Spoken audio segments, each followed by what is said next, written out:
Hello everybody. In this video we're going to be covering one of the sections from chapter 9, Electrons and Atoms and the Periodic Table. In this section we're going to be talking about light and other forms of electromagnetic radiation and their properties. So light has a wave nature to it.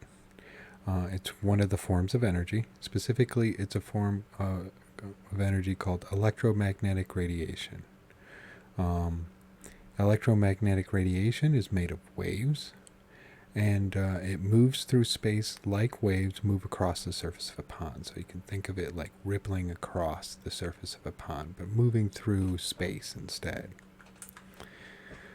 Many things move like waves. For instance, sound is another wave that forms through space.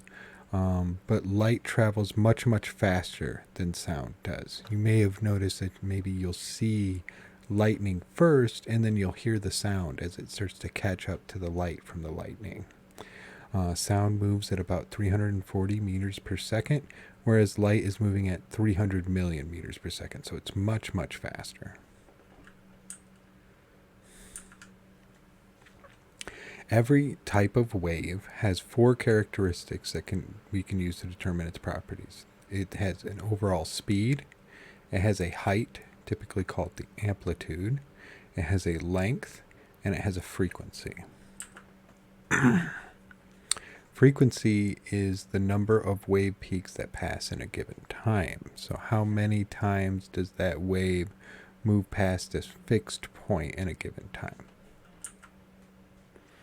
All electromagnetic waves move through space at the same speed. Okay, so we're going to talk about different kinds of forms of light and stuff, not just visible light, but they're all moving at the same constant speed. And that constant speed is actually the fastest speed that anything can move, this 300 million meters per second. And that's known as the speed of light, or simply just c.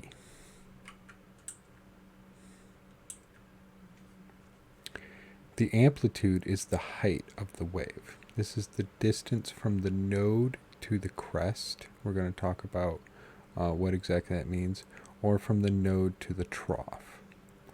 The amplitude is a measure of how intense the light is. The larger the amplitude, the brighter the light is going to appear to us. The wavelength, and that's usually indicated by this Greek letter lambda here, is a measure of the distance covered by the wave. It's the distance from one crest to the next, or the distance from one trough to the next, because those are going to be the same. And it's usually measured in nanometers, where 1 nanometer is equal to 1/1,000,000th of a meter.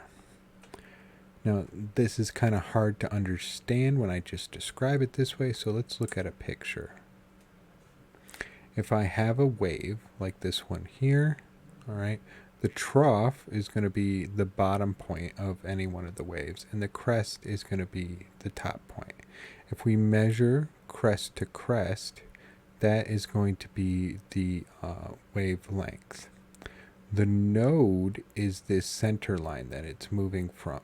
Okay, so the amplitude is going to be the distance from the node to the crest, or from the node to the trough.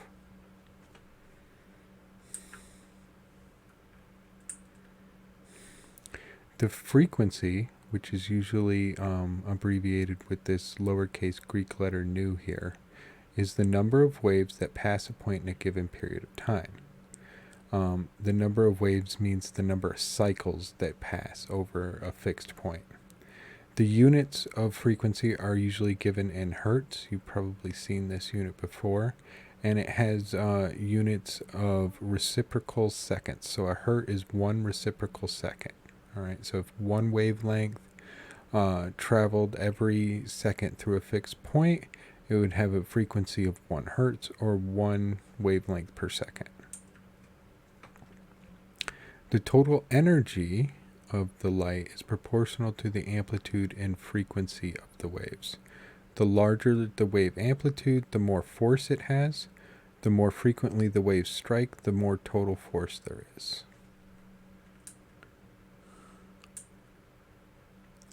So a low frequency wave, because light's always traveling the same speed, a low frequency wave is going to have a longer wavelength, whereas a high frequency wave is going to have a shorter wavelength.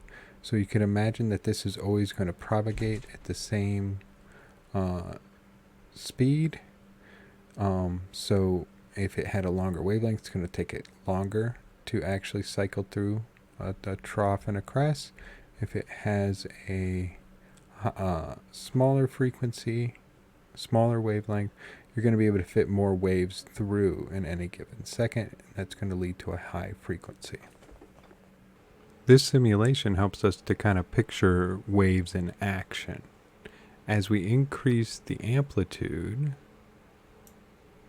we'll see the size between the node and the crest as it goes along gets larger and larger.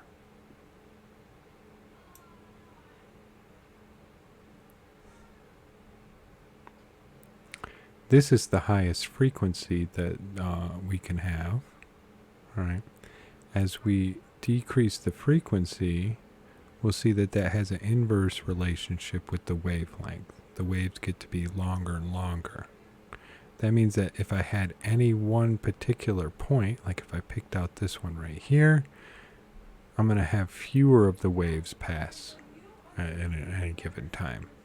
Where if I turn the frequency back up, you can see that in a single second, more waves pass over this specific point.